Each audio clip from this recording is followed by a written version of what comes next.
There are towns in the American West where one person becomes the measure of everything else. Not because they seek it, not because they perform it, but because something about them, some quality of warmth or steadiness or simple, undeniable presence, makes everyone in a 50-mile radius quietly aware of where they are in a room.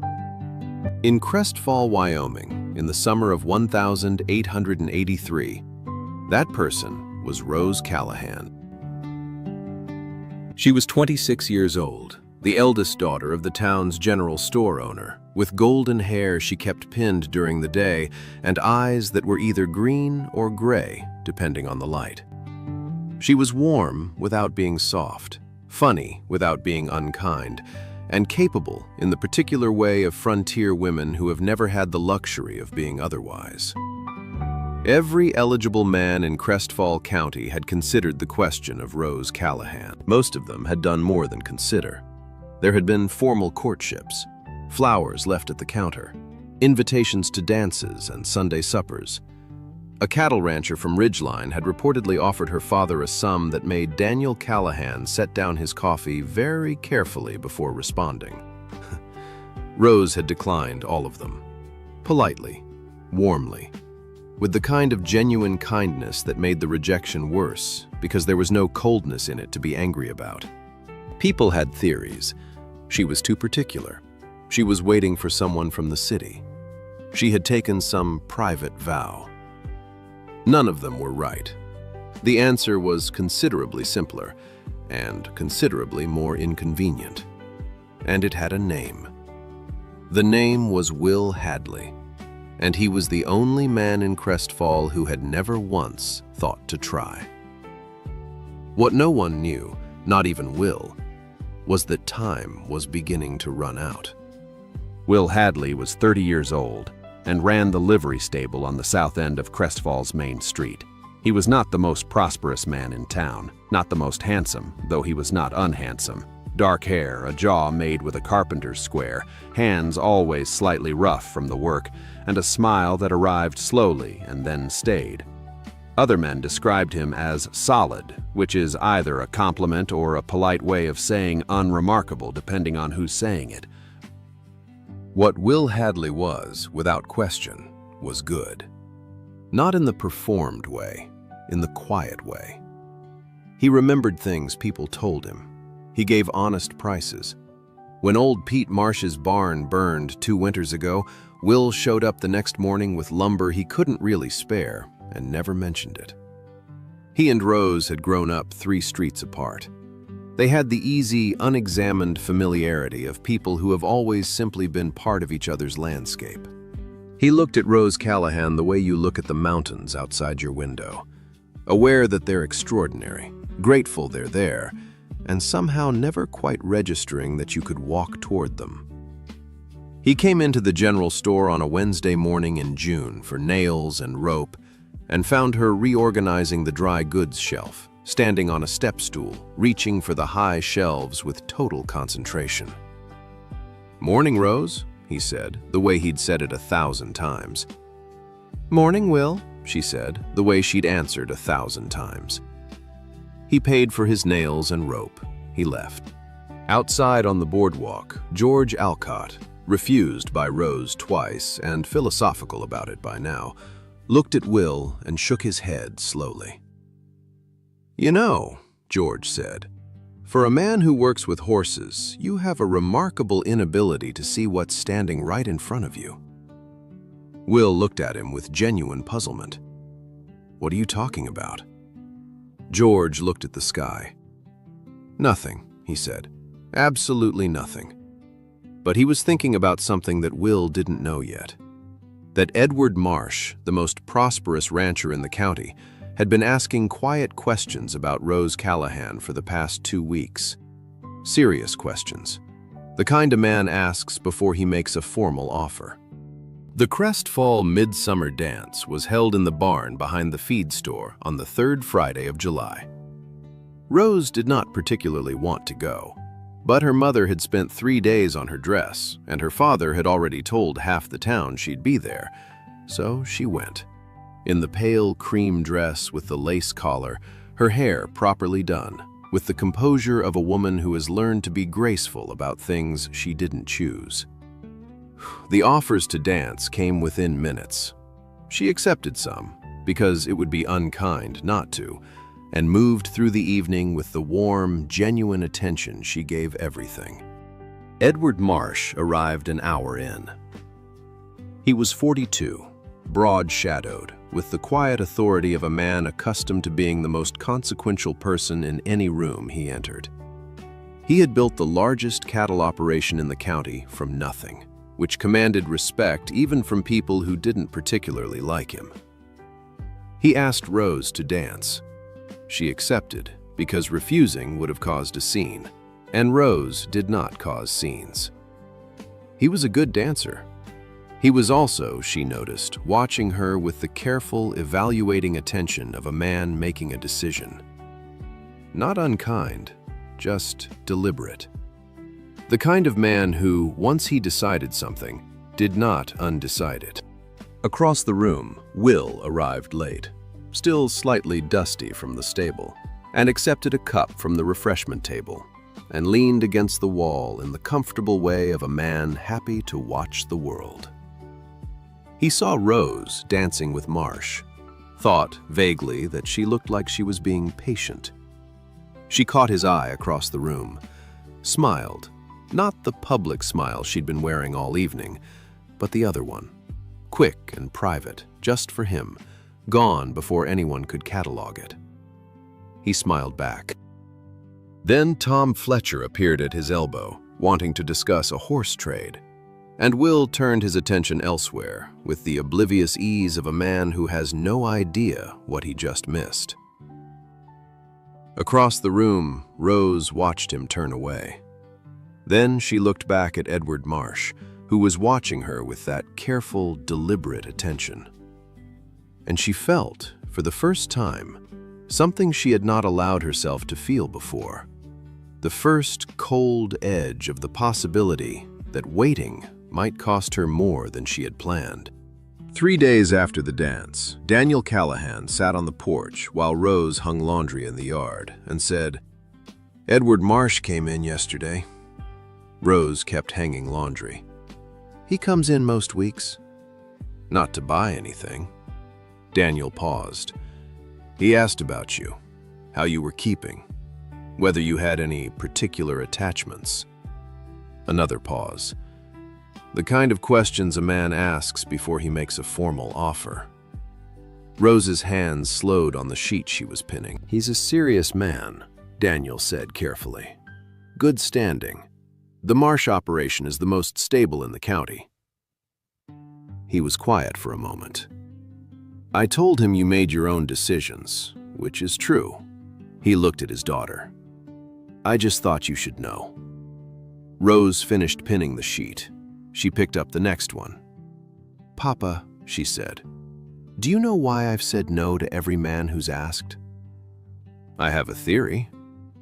"It involves Will Hadley." "It does." She was quiet for a moment. "He doesn't see it. I've waited 2 years for him to see it, and he—" She stopped, started again. "He looks at me the way he looks at the mountains, like something beautiful that he never thinks he could actually have." Daniel was quiet. "Edward Marsh is a good man," Rose said. "And if Will doesn't—" She stopped again. "How long will you wait?" her father asked gently. She looked at the mountains beyond the town, those mountains Will never thought to walk toward. "Not much longer," she said quietly. And for the first time, she meant it. George Alcott found Will at the livery on a Monday morning and told him directly, "Edward Marsh is going to make a formal offer for Rose Callahan, probably within the month." Will was checking a horse's shoe. He didn't look up immediately. "Where did you hear that?" "From Daniel Callahan's clerk, who heard it from Marsh's foreman, who has no reason to make things up." George leaned against the stable wall. "I'm telling you because you're my friend, and because you are, I say this with affection, occasionally the least self-aware man I have ever met. Will set down the horse's hoof. He straightened. What does that have to do with me? George looked at him with the particular patience of a man who has been waiting a long time to have a conversation.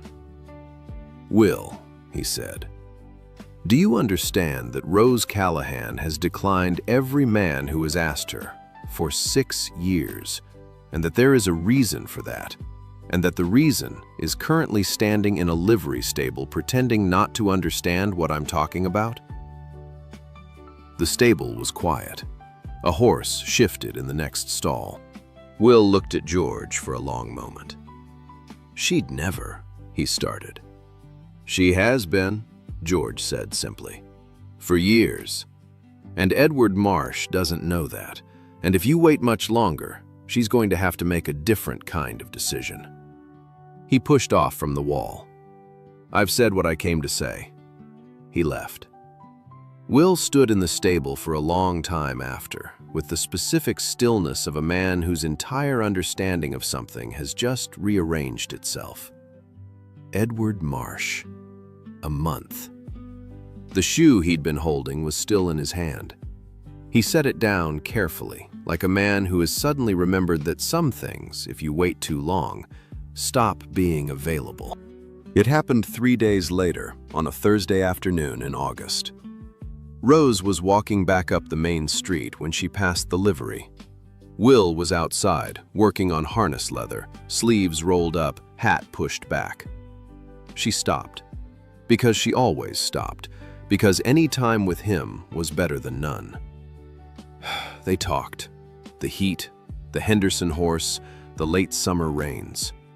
Then Will set down the harness leather and looked at her. Really looked.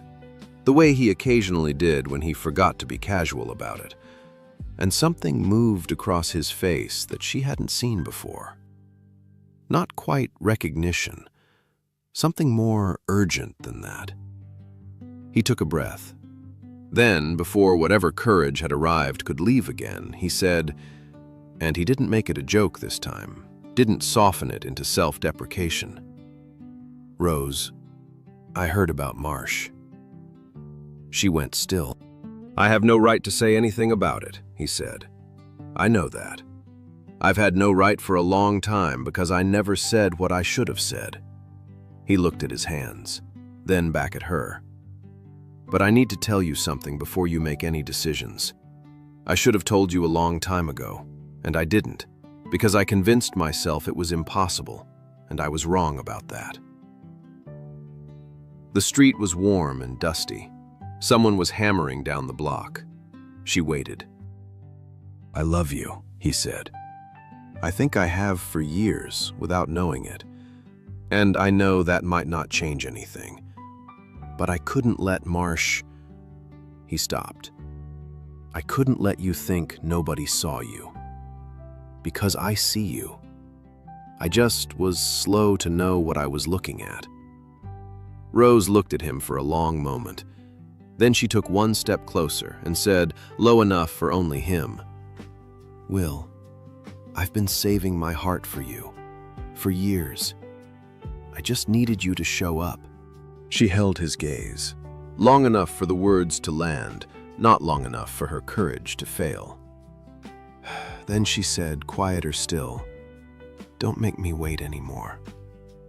And Will Hadley, who had never once thought he could walk toward the mountains, took a step forward.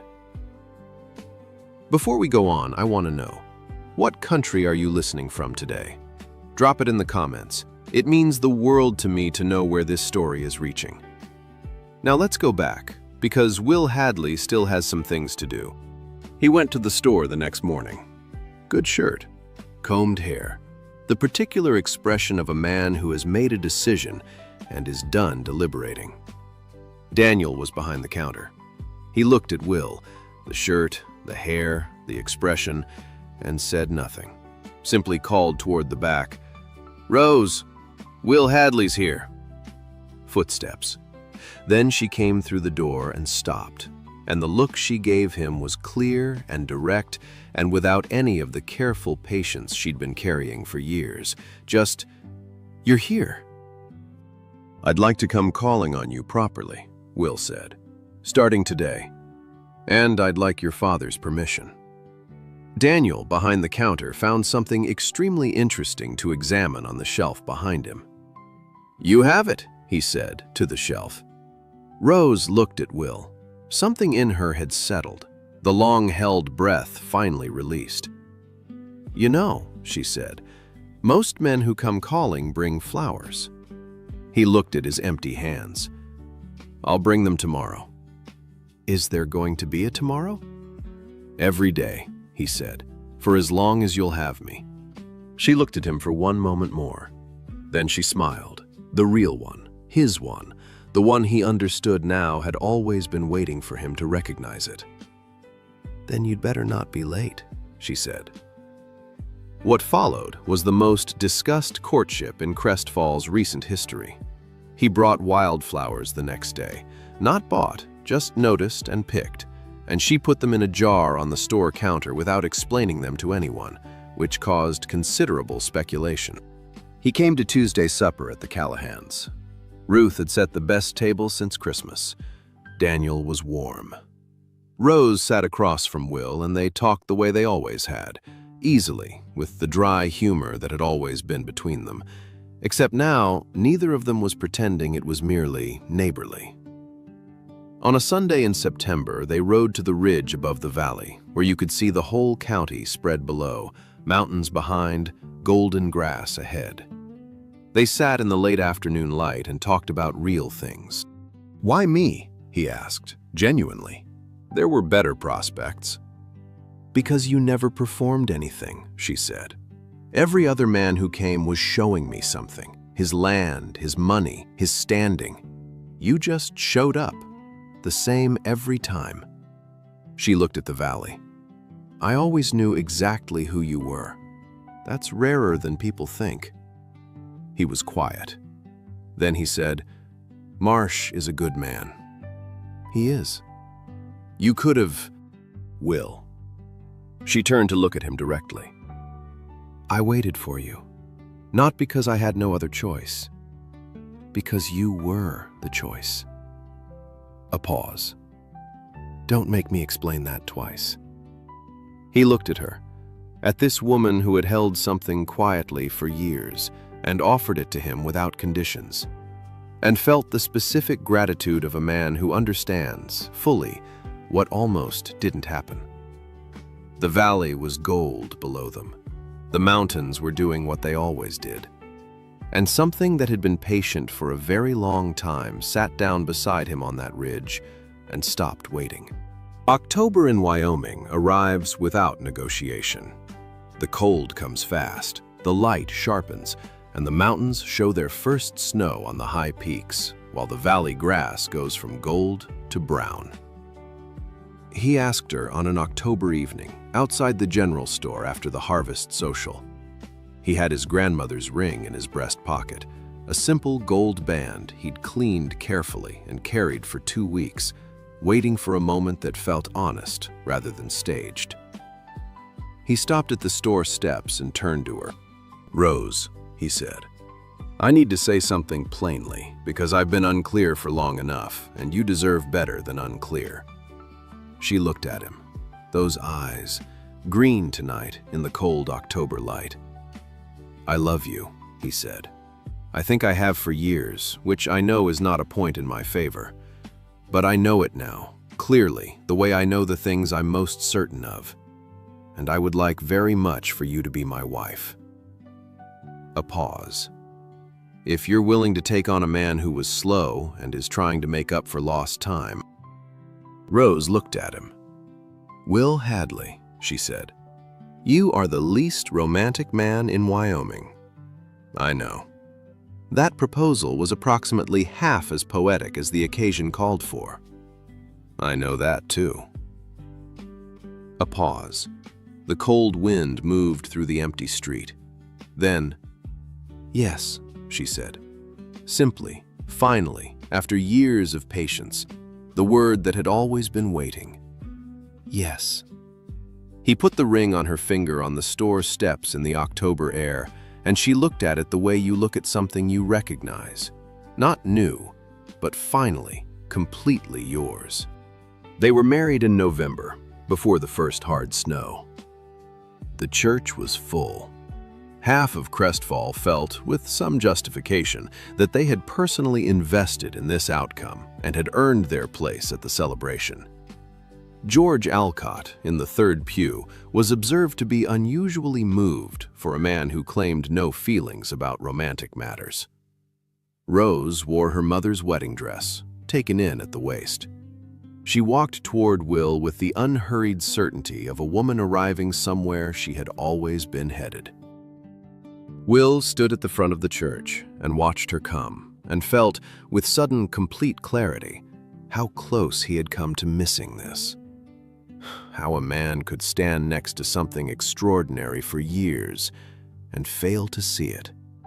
How Edward Marsh had almost made the offer. How another week of his own blindness might have changed everything. He was not going to waste another day of it. They said their vows simply. They meant every word. The years that followed were good ones, built from honest work and the warmth of two people who genuinely liked each other and never stopped being glad to come home. The livery grew. Rose kept the accounts and discovered within the first year that Will had been undercharging for his work, which she corrected with the brisk efficiency of someone who grew up in commerce. He didn't argue. He had learned quickly that on matters of numbers and cents, Rose was simply right. Their son arrived in the second year. They named him Thomas, for Will's grandfather, a boy with his mother's eyes and his father's patient, deliberate way of moving through the world. Their daughter came in the fourth year. They named her Eliza, quick and bright and funny in the dry way that Rose had always been, which made the house considerably louder and considerably more alive. On a summer evening in their sixth year, Rose was hanging laundry in the yard when Will came home from the livery, still dusty, and stopped at the gate to watch her. She was humming. She always hummed at the repetitive work, and the Wyoming evening light was gold the way it gets in July, and the mountains were doing what they always did, and Will Hadley stood at his own gate and looked at his wife. She noticed him, turned. "You're staring," she said. "I know. You used to never stare." "I used to not know what I was looking at," he said. "I've corrected that." She smiled. The real one.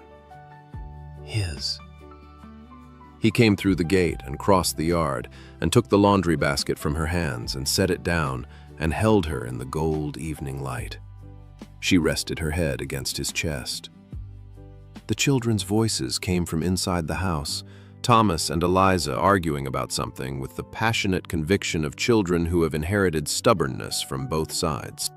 And Will Hadley held his wife in the evening light and thought about Edward Marsh, and about George's voice in the stable that Monday morning, and about how close it had all come to going differently. He was grateful in the way you're only grateful when you understand what almost didn't happen. He pressed his lips to the top of her head. "I see you," he said quietly. She didn't ask what he meant. She already knew. She had always known. She'd just been waiting for him to say it. Years later, when Eliza was old enough to ask, she asked her mother how she had known. They were in the kitchen, Rose teaching Eliza to make the pie that had become something of a family institution, and the question came sideways, in the middle of something else entirely. "How did you know Papa was the one, before he knew?" Rose was quiet a moment, working the dough. "He never performed anything," she said finally. "Every man who came along was showing me something. Your father just showed up, the same every time." A pause. "And he was worth waiting for." Eliza considered this. "But you almost didn't wait, because of Mr. Marsh." Rose looked at her daughter, Will's eyes in her face. "Yes," she said honestly. Almost.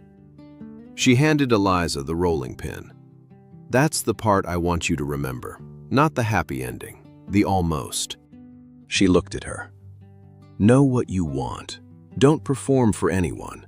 And if the person you're waiting for is slow, give him time, but not forever. A pause. At some point, you say the true thing. You give him the chance to show up. What if he doesn't? Rose was quiet for a moment. Then you know, and you move forward. She covered her daughter's hands with hers on the rolling pin.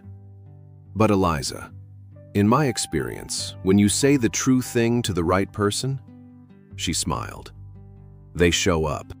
Rose waited, but she didn't wait passively. She lived fully. She showed up every day as exactly herself, without performing, without shrinking.